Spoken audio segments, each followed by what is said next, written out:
जी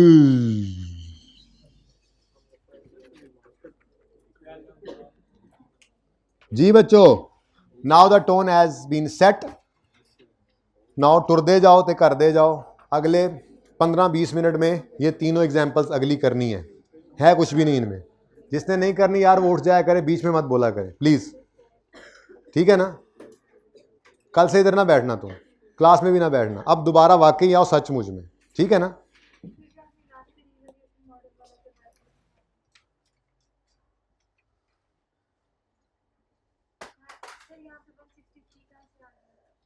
कहाँ ये book value है, ये रिवैल्ड अमाउंट है, दोनों का।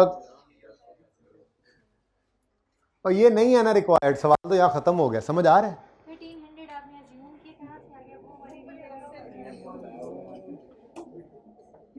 जो पहले यूज नहीं किया था जब कॉस्ट मॉडल था। मुझे कोई जल्दी नहीं है, सुकून से चलें, एक होगी एक होगी, लेकिन जब तक है सांस तब तक चांस करते जाएंगे। अच्छा जी, entity B has investment property carried at its fair value of 10 lakh on यकम जनवरी 19। सेम डाटा चल रहा है विद रिमेनिंग लाइफ ऑफ 10 साल सेम, ताकि इसलिए कह रहा हूँ एग्जाम्पल सेम है, बस आगे थोड़ा थोड़ा चेंज आना है इसमें, लेकिन कॉन्सेप्ट हम सीख चुके हैं, बस आगे चेंज देखनी है आपने। एंटिटी बी, अब पहली बात फेयर वैल्यू पर नजर आ रही है यकम जनवरी 19 पर, और एंटिटी बी यूजेज, यहां तक सवाल बिल्कुल सेम है, ठीक है।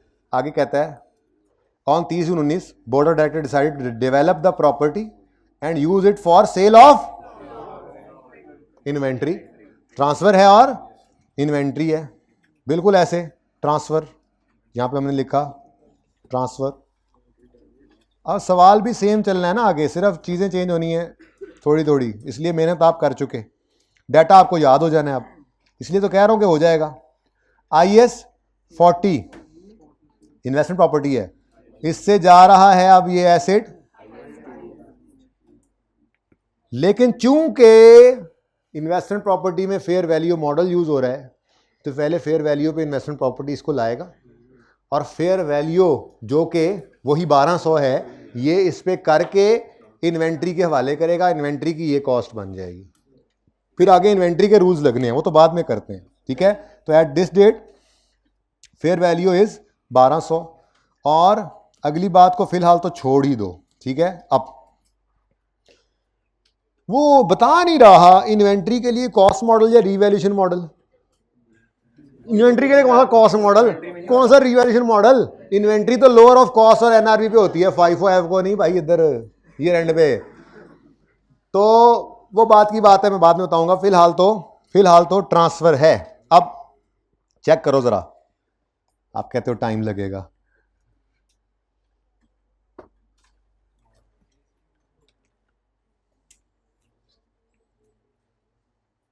Come here brother, yes of course. इसको मैं कह देता हूं वर्किंग नंबर 3 पे पहुंच गया काम, इसको वर्किंग 4 कह देता हूं, काम तो इकट्ठा ही चल रहा है। इन्वेस्टमेंट प्रॉपर्टी थी, फेयर वैल्यू पर 1000 पे, 30 जून पे उसे ट्रांसफर करना था, क्योंकि इन्वेस्टमेंट प्रॉपर्टी में फेयर वैल्यू मॉडल, अब ये रिपीटिशन चल रही है बार बार, ये उसूल है, इनको पक्का पकड़ना है, सवाल इन्हीं में से बनता है। क्योंकि इन्वेस्टमेंट प्रॉपर्टी में फेयर वैल्यू मॉडल यूज हो रहा है, तो इसको फेयर वैल्यू पर लाए। उसी तरह से गायब भी कर सकते थे, लेकिन मैंने आपको सिखाने के लिए यहां पे ब्रेक लगाई है। मेरी वर्किंग है ना, मेरा लेजर है, ब्रेक लगा के दोबारा मैंने ब्रॉट डाउन कर लिया, समझ भी आ गई कि यार इसको फेयर वैल्यू पे लाना है। तो 200 का गेन बुक किया और ये 1200 पे आ गई, 1200 पे आ गई ये प्रॉपर्टी।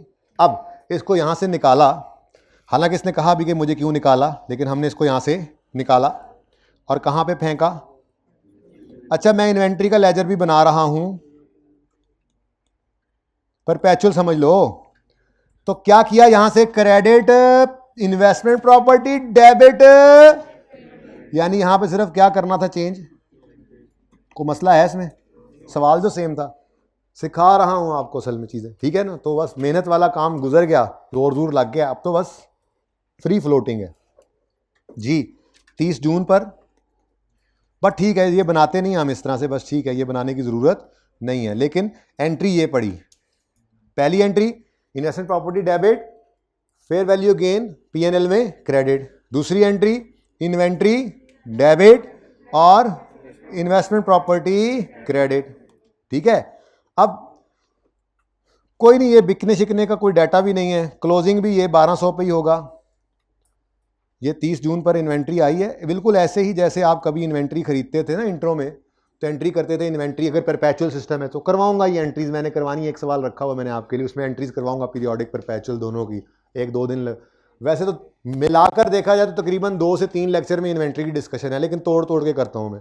NRV की डिस्कशन आएगी, फिर पीरियोडिक परपेचुअल की आएगी, इनकी एंट्रीज होंगी, तो वो आहिस्ता आहिस्ता जहाँ जहाँ ज़रूरत पड़ती है ना उसके हिसाब से हम करते हैं। ठीक है, ये नहीं कि शुरू में हम फिर इंट्रो शुरू कर दें, अपना काम करेंगे, ज़रूरत पड़ेगी तो साथ साथ। अच्छा, अब जैसे आप करते थे बचपन में, इन्वेंट्री डेबिट, कैश या क्रेडिटर क्रेडिट। आज इन्वेंट्री डेबिट हुई है, कैश कोई नहीं गया भाई, ट्रांसफर किया है, तो इन्वेस्टमेंट प्रॉपर्टी क्रेडिट। इसके बाद इन्वेंट्री अकाउंट कोई नहीं, और कोई खरीदी नहीं है, ये इस्तेमाल भी नहीं हुई, यही पड़ी है। ठीक है ना, पड़ी है, बस पड़ी है, नहीं इस्तेमाल की, मेरी मर्जी, मेरा बिजनेस है, नहीं इस्तेमाल की, पड़ी है। अब ईयर एंड के ऊपर क्या उसूल है इन्वेंट्री का? लोअर ऑफ कॉस्ट और NRV। ये बेसिकली NRV भी हो सकती है on 31, where the hell you have gone? ये रहा, on 31 December 19 the value of property has increase to, यानी इन्वेंट्री कितने पे चली गई? 1300 पे। अब बुक वैल्यू कितनी है? इन्वेंट्री डेप्रिशिएट नहीं होती और रीवैल्यू करके बढ़ाना भी नहीं है। हाँ, एक मुसीबत पड़ सकती थी, अगर ये 1100 आ जाता तो हम कहते ओहो this is a revaluation loss, fair value loss, NRV loss. IS2 में चली गई ना इन्वेंट्री, अब उसकी है, अब उसके उसूल लगेंगे। तो ईयर एंड के ऊपर IS2 कहता है इन्वेंट्री को वैल्यू करो एट लोअर, इंट्रो में पढ़ा आपने, मैंने नहीं पढ़ाया, inventory is lowered at inventory is recorded नहीं, valued, inventory is valued at lower of cost और NRV। तो इसलिए मैं 30 जून पर कैरी डाउन में 1200 ही लिखूंगा और नथिंग विल बी डोने। ठीक है, लेकिन ये तो आपके कॉन्सेप्ट्स क्लियर करने के लिए मैं ऐसे कर रहा हूं, वरना तो बस ये 2 एंट्रीज हैं, आप सोल्यूशन उठा के देखें। पहली एंट्री है investment property debit, P&L credit. दूसरी एंट्री है inventory debit, investment property credit. बस 2 ही एंट्रीज हैं, देख लो। आगे ये अंग्रेजियां होंगी जो मैंने बोल दी हैं, आपको सोल्यूशन पढ़ना है घर पे तो लिखते। NRV लॉस की एंट्री आपने इंट्रो में सीखी हो, कहां सवाल है? जो मैंने रिवाइज तो करवाना है, लेकिन आप तो सीख के आए हो ना।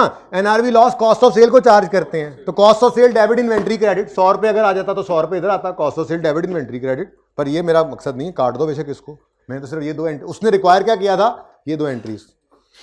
तो जो मसले इन्वेस्टमेंट प्रॉपर्टी के साथ होने में वो कर रहा हूं, लेकिन साथ साथ दूसरे भी कर ही जा रहा हूं, और ये बात तो होती रहे। अच्छा जी, क्या ख्याल है, एक्सट्रैक्ट्स ना हो जाए? अच्छा भाई, जिसकी बस है वो जा सकता है, दरवाजा खुला है, आवाज नहीं आए, बस खामोशी से निकल जाएं, तशरीफ ले जाएं। मैंने जितना पढ़ाना है उतना पढ़ाना है, जिसकी क्लास हो वो भी जा सकता है। रिकॉर्डिंग आखिरी 10 मिनट की आ ही जाया करती है। चुप करके बैठे ना, ना ना छोड़ के आए ना अकेला, मजबूरी वाले बच्चे सिर्फ जाएं, वैसे जरूरत नहीं पड़ेगी। मेरी क्लास इंशाल्लाह 25 तक ऑफ हो जाएगी, लेकिन आखिरी 10 मिनट आ जाएंगे। 10 मिनट भी ना सुने जाएं, मोबाइल में भी सुने जाते हैं वो तो। 200 और बैलेंस शीट में करंट एसेट्स में इन्वेंटोर आए, देखे ना, कोई इन्वेस्टमेंट प्रॉपर्टी ना कोई PP, ये तो है इन्वेंट्री। अल्लो 1200 ही लिखा हुआ है, नजर नहीं आता? अच्छा आगे बढ़ो, बढ़ते जाओ बढ़ते जाओ बढ़ते जाओ। Example number 5। अच्छा एंट्री चेक कर ली है? अच्छा मुबारक हो, इन्वेस्ट, ये आखिरी जो है ना ये मैं कल कराऊंगा, रिलैक्स। अब वन एग्जाम्पल रिमेनिंग।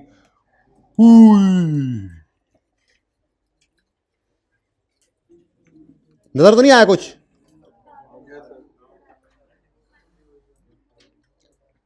हाँ भाई, सवाल सेम है।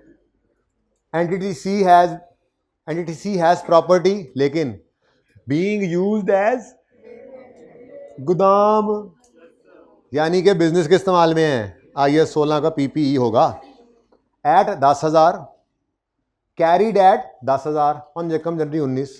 अब ये इसकी बुक वैल्यू होगी विद रिमेनिंग लाइफ ऑफ 10 साल। सारा डाटा सेम है, ठीक है। लेकिन मसला क्या है, ये पड़ा कहां है, IS 16 में। Entity C uses cost model, तो IS 16 में। अब ये ना कहना सर ये तो 10 लाख फेयर वैल्यू, ओ भाई सवाल बदल गया है, अगला सवाल है डिफरेंट है, हो सकता है इसमें कुछ और फेयर वैल्यू होगी, इस दिन ये बुक वैल्यू होगी, ठीक है ना। कैरिड का मतलब क्या होता है, कैरिंग वैल्यू, बुक वैल्यू। तो कॉस्ट मॉडल है तो ये बुक वैल्यू है, डेप्शन माइनस करके उन्होंने दी हुई है। ओके, कोई शक, सवाल बदल गया है, अगला सवाल शुरू हो गया, पिछले को भूल जाओ, बस ये हेल्प मिल रही है कि वो डाटा थोड़ा याद है, फिगर्स याद हैं बस, वरना सवाल तो इंडिपेंडेंट है ना। अब वेयर हाउस यूज कर रहे थे डायरेक्टर्स, अच्छा विद रिमेनिंग लाइफ 10 यूज करते हैं। पहली बात IS 16 में ये पड़ा है और इसकी बुक वैल्यू कितनी है 1000, और इसको हम कॉस्ट मॉडल पे रखते हैं IS 16 में, ठीक है। लेकिन क्या हुआ, on 30 June property was vacated, खाली कर दी and management decided to keep it for IS 16 से इन्वेस्टमेंट प्रॉपर्टी।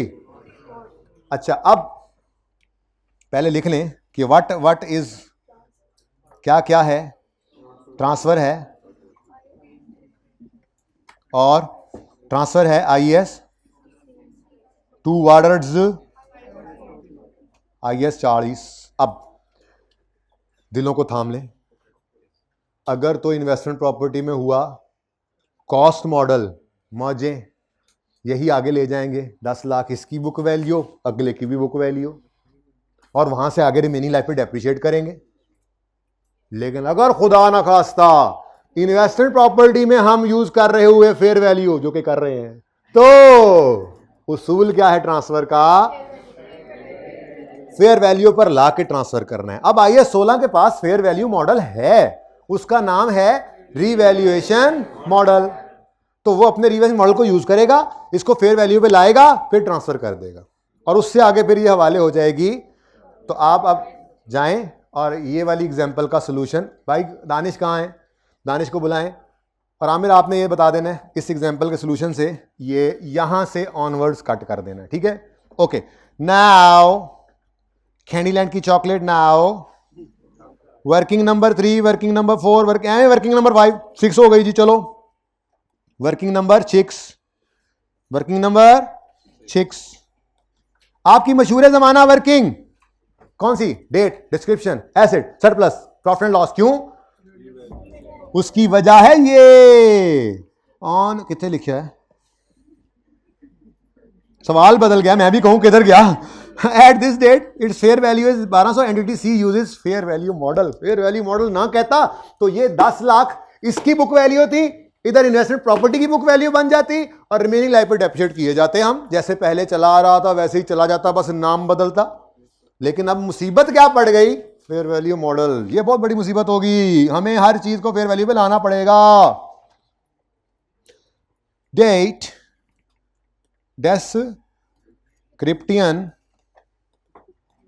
एसेट का नाम PPE, revaluation, surplus, profit and loss. Now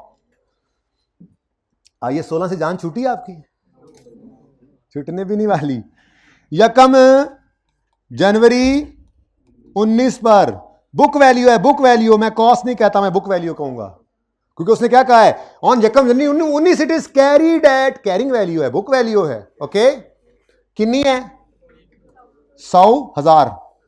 इस दिन रिमेनिंग लाइफ है, straight line method, original cost को ओरिजिनल लाइफ से डिवाइड करो या बुक वैल्यू को रिमेनिंग लाइफ से डिवाइड करो, आंसर क्या आता है, सेम टू सेम। तो फिर 30 जून तक डेप्रीशिएट करना है, ये जनवरी है, इन्होंने जून के अंदर रहना, 30 जून 2019 डेप्रीसिएशन 1000 बटा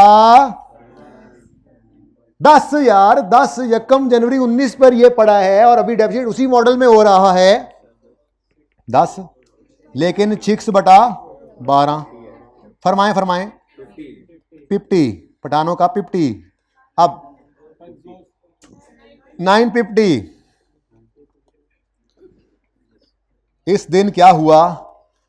इस दिन अब वो हुआ जिसका आपको डर था। इस दिन ट्रांसफर करके हमने इसको इन्वेस्टमेंट प्रॉपर्टी में फेंकना है।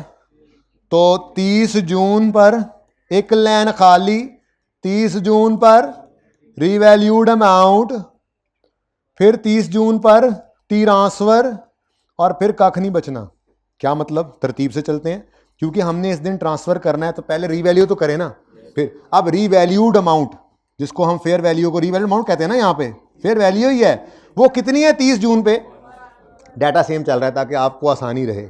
बाकी सवाल में तो सिचुएशन बदल रही है ना, हर बार डाटा बदले तो बंदा उसमें लगा रहता है, इसलिए ये सेम एग्जांपल्स के साथ कर रहे हैं जी। कितना? 1200 ते चुक के ले जाओ। 250 का रेवोल्यूशनरी होता है ना, और रीवैल्यूएशन होता है 250। अच्छा, मिसाल के तौर पे, वैसे इसमें तो गेन था, मिसाल के तौर पे लॉस भी तो आ सकता था, तो क्या होता? प्रॉफिट एंड लॉस में चला जाता। एसेट फेयर वैल्यू पे लाना है, ले आए और ले आए और ले आए हो, लेकिन लेके जा नहीं सकते यहां से साथ, बस लेके आए हो अपनी मर्जी से। यहां से जाओगे हमारी मर्जी से। इसको फेंको क्लास में भी, आए तो हो अपनी मर्जी से। थोड़ा 5 मिनट ऊपर ले लूं तो कभी कभी माफ कर दिया करो, जाओगे मेरी मर्जी से। तो 30 जून 2019 पर निकालो पीपी से, इसको निकाल दिया, डालो इसको इन्वेस्टमेंट प्रॉपर्टी में। यहां पे क्या लिखोगे? पीपीई। यहां पे क्या लिखोगे? और यहां पे क्या लिखोगे? एक मिनट, जगह बना दो। यहां पे क्या लिखोगे? 0। क्या लिखोगे? 0। और कुछ नहीं बच्चा। क्यों नहीं बच्चा? और इसको ना इतनी ब्रेक लाओ।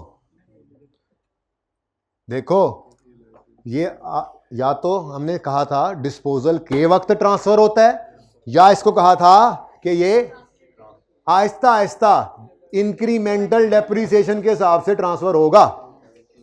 अब एसेट तो बचा नहीं, तो केड़ी डेप्रिसिएशन, तो केड़ा ट्रांसफर।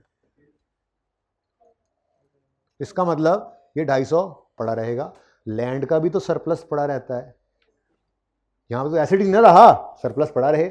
जिस दिन एक्चुअल में ये बिकेगा, इन्वेस्टमेंट प्रॉपर्टी में से निकलेगा, तो ये सरप्लस भी यहां से क्रेडिट करके डेबिट करके रिटेन अर्निंग्स में क्रेडिट कर देंगे। नहीं करना, रियलाइज तब होगा जब बिकेगी ये, ठीक है ना जी। अगर उसने पूछ तो लिया कि अगर हाँ, इन्वेस्टमेंट प्रॉपर्टी में ना जाता में चला जाता, तो बेटा फिर मैं बताया तो है, तो यही है। तो वो हमारे सिलेबस में ही नहीं है। मतलब इस वक्त क्या होता, वो जितने पर पड़ा है उतने पर आइस 2 को दे। तो आइस 2 के अपने रूल्स हैं बेटा। लॉस है तो एनआरवी लॉस है, गेन है तो कुछ नहीं है, लोअर ऑफ बताया हुआ है। ओके, अच्छा जी, चलो जी आगे दसो जी। हाँ भाई इन्वेस्टमेंट प्रॉपर्टी में क्या है? फेयर वैल्यू वाले 31 दिसंबर 2019 पर कैरी डाउन क्यों नक्का? हमने फेयर वैल्यू मॉडल पे इसको रखना है, चन्ना नच्चा। ये 1300 पे आएगा और 100 रुपए का पीएनएल, जिसका मतलब गेन है, फेयर वैल्यू पर गेन है। इन्वेस्टमेंट प्रॉपर्टी बढ़ा, खुशी हुई। एसेट का बढ़ना खुशी, पीएनएल में बैंक हो, क्योंकि इस स्टैंडर्ड का रूल है, खुशी हो या गम हो, इसको पीएनएल में फौरन फेंक दीजिए। अब आपके पास एंट्रीज कितनी होंगी सवाल में? Entry number 1 depreciation debit, accumulation credit, फिर रीवैल्यू करना है। अब आई कैप ने ना अपने सोल्यूशन के अंदर ट्रांसफर की एंट्री नहीं की, आप कर लें, कोई मसला नहीं। दूसरी एंट्री क्या करें? शायद वो इसलिए कर रहा था ना कि उसने कैरिंग अमाउंट इसकी 1000 दी थी, शायद वो ये कहना चाह रहा है कि जी मैंने तो नील करके ही दिया हुआ है। लेकिन फिर ये तो हो गई थी ना 6 महीने, ठीक है। वो शायद पता नहीं पहले कितनी है, वो उसने स्किप किया, आप करना चाहें तो कर लें, ठीक है। बहरहाल ये एंट्री आपको नजर नहीं आ रही ट्रांसफर की, कोई बात नहीं। पहली entry depreciation debit, accumulation credit. दूसरी एंट्री आप कर लें, अज्यूमिंग कि उससे पहले कोई डेप्रिसिएशन नहीं थी। ऐसा होता नहीं ना, उसने इसीलिए तो एंट्री नहीं की हुई। ठीक है, अक्यूमुलेशन डेबिट एसेट क्रेडिट की एंट्री नजर नहीं आ रही, लेकिन ये एंट्री नजर आएगी आपको, एसेट डेबिट रिवैल्यूएशन सरप्लस इन ओसीआई और रियल सरप्लस क्रेडिट। सॉरी वो असल में FAR 2 में वही चल रहा है ना आजकल, तो मुंह से निकल गया। आपका भी वक्त आएगा, उनको भी यही कहा है, FAR 1 में पढ़ के आए थे ना, तो जाहिर है आपने पढ़ना है तो आगे कह सकते हैं ना उस्ताद आपको। तीसरी entry investment property debit PPE credit, ये तीसरी एंट्री आ गई। और चौथी एंट्री इन्वेस्टमेंट प्रॉपर्टी और P&L क्रेडिट। ये 4 एंट्रीज आपको सॉल्यूशन में नजर आ रही होंगी। ठीक है, अच्छा, अब जो अगला सवाल है ना, इसकी ट्राई आपने जरूर करनी है। सुने इसकी ट्राई जरूर करनी है, लेकिन सिर्फ ये देखें कि यहां पर ना इन्वेंट्री से इन्वेस्टमेंट प्रॉपर्टी में एक चीज आएगी। सुन ले मेरी बात, मसला क्या होगा। अब उसूल क्या है, बड़ी अहम बात कर रहा हूं, बाद में बैग उठा लेते। इन्वेस्टमेंट प्रॉपर्टी में अगर फेयर वैल्यू मॉडल है तो हमें फेयर वैल्यू पर चाहिए एसेट, हम रोला डाल के बैठे हुए हैं, इन्वेंट्री रोता रोता पास आ जाएगा। हमारे भाईजान मेरे पास नहीं है फेयर वैल्यू मॉडल, नहीं है फेयर वैल्यू मॉडल, मैं एसेट को कॉस्ट से ऊपर नहीं लेके जा सकता, सिर्फ नीचे लेके जा सकता हूं। मेहरबानी करो, ये प्रॉपर्टी पकड़ो, तुम जानो तुम्हारा काम। तो यहां पे मजबूरन हम इन्वेंट्री से ले लेंगे उसको कॉस्ट पर, लेकिन अपने पास लाते ही फेयर वैल्यू मॉडल पर लेकर जाना है, फेयर वैल्यू पर लेके जाना है, गेन लॉस बुक करना है और आगे फिर अपनी पुरानी कहानी। तो ये ट्राई करना है। ठीक है, और एग्जाम्पल 6 ये ट्राई करनी है और अपना वो IAS 23 वाला होमवर्क पूरा कर लेना है। लेकिन आपने ना सिर्फ पढ़ के आना है एक सवाल, और वो है प्रैक्टिस क्वेश्चन 4 पेज नंबर 298 पर। बिच्छू लिमिटेड, स्कॉर्पियो बिच्छू नहीं होता, गुलबर्ग में प्रॉपर्टी है, गार्डन टाउन में है, फैसल टाउन में है, बरकत मार्केट में है, DHA में है, ग्वादर में है, वजीरिस्तान में है, कराची में है। ये सारी एडजस्टमेंट्स आपने सिर्फ पढ़ लेनी है। करना चाहें तो इनकी वर्किंग्स कर लें जैसे मैंने करवाई है। मैं कल इसका बनवाऊंगा नोट, ये सारा सवाल करवाऊंगा, जस्ट पढ़ आइएगा। लेकिन एग्जाम्पल 6 को ट्राई जरूर कीजिएगा।